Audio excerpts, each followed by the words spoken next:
The Battle of Mohács, a tale of triumph and tragedy. The summer of 1526 was sweltering, the kind of heat that made the air shimmer over the Hungarian plains. The Kingdom of Hungary, once a formidable power in Central Europe, stood on the brink of disaster. Its young king, Louis II, barely 20 years old, faced an existential threat: the advancing Ottoman Empire, led by the formidable Sultan Suleiman the Magnificent. The Ottomans, having already conquered vast swaths of the Balkans, now set their sights on Hungary, the gateway to Europe. The Hungarian nobles, though divided and quarrelsome, knew the stakes. If Hungary fell, the rest of Christendom would be next. Calls for unity went out across the kingdom, and an army began to assemble near the town of Mohács, a small settlement on the banks of the Danube. The location was strategic, offering a natural choke point where the Ottomans could be halted.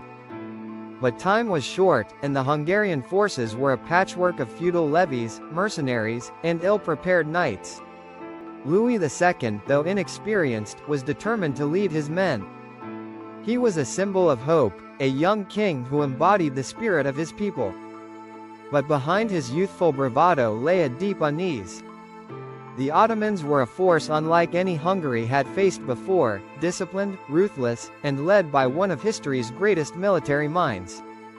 Suleiman had brought with him an army of over 100,000 men, including the elite Janissaries, the Sultan's personal guard, and a formidable artillery corps.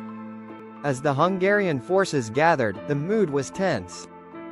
The nobles argued over strategy, some advocating for a defensive stance, others for a bold, preemptive strike. Among them was Paul Tamori, the Archbishop of Kalocsa, a seasoned warrior who had fought the Ottomans before. Tamori urged caution, warning that the Ottomans' superior numbers and firepower made a direct confrontation risky. But his voice was drowned out by the more aggressive factions, who believed that a swift, decisive battle was their only hope. On the morning of August 29, 1526, the Hungarian army, numbering around 25,000, took up positions on the plain of Mohács. The sun blazed overhead, and the air was thick with the scent of sweat and fear. The knights, clad in shining armor, formed the core of the army, flanked by infantry and cavalry. The artillery, though outmatched by the Ottoman guns, was positioned to provide support. Louis II, resplendent in his royal armor, rode among his men, offering words of encouragement. But his eyes betrayed his anxiety.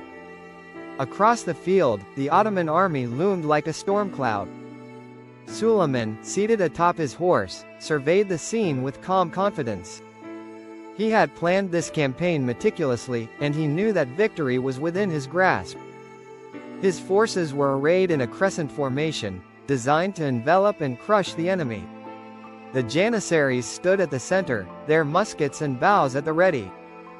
Behind them, the artillery pieces were primed to unleash hell. The battle began with a thunderous roar as the Ottoman cannons opened fire. The Hungarian lines shuddered under the barrage, but they held firm. Then, with a deafening cry, the Hungarian cavalry charged, their lances gleaming in the sunlight. It was a bold move, meant to break the Ottoman lines and turn the tide. For a moment, it seemed to work. The knights crashed into the Ottoman ranks, cutting down scores of soldiers. But the Ottomans, disciplined and unyielding, quickly regrouped. Suleiman, watching from a hill, gave the signal for his cavalry to counterattack. The Ottoman horsemen, swift and deadly, swept around the flanks of the Hungarian army, trapping them in a deadly pincer. The Hungarian infantry, already struggling under the relentless artillery fire, began to falter. Panic spread through the ranks as the Ottomans closed in. Louis II, realizing the dire situation, tried to rally his men. But it was too late. The Hungarian lines collapsed, and the battle turned into a rout. The knights, weighed down by their armor, were cut down as they tried to flee. Louis himself was thrown from his horse and drowned in a nearby marsh, his body lost to the mud and reeds. Paul Tamori, fighting valiantly to the end, was captured and executed. By nightfall, the plain of Mohács was a scene of unimaginable carnage. Thousands of Hungarian soldiers lay dead, their banners trampled in the dirt. The Ottomans, though victorious, had paid a heavy price. But for Suleiman, the cost was worth it. Hungary was now within his grasp, and the road to Vienna, and beyond, lay open.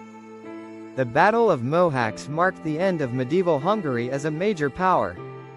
The kingdom was soon divided, with the Ottomans occupying the central regions and the Habsburgs claiming the west.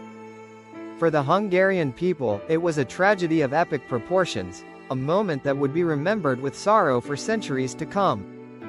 Yet, even in defeat, the bravery of those who fought at Mohács was not forgotten. They had stood against overwhelming odds, knowing the stakes, and fought with honor. Their sacrifice became a symbol of resistance, a reminder that even in the face of certain doom, courage and determination could shine brightly. As the sun set over the blood-soaked plain, the echoes of the battle faded into history. But the story of Mohács, of triumph and tragedy, of hope and despair, would endure, a testament to the enduring spirit of those who fought and fell on that fateful day.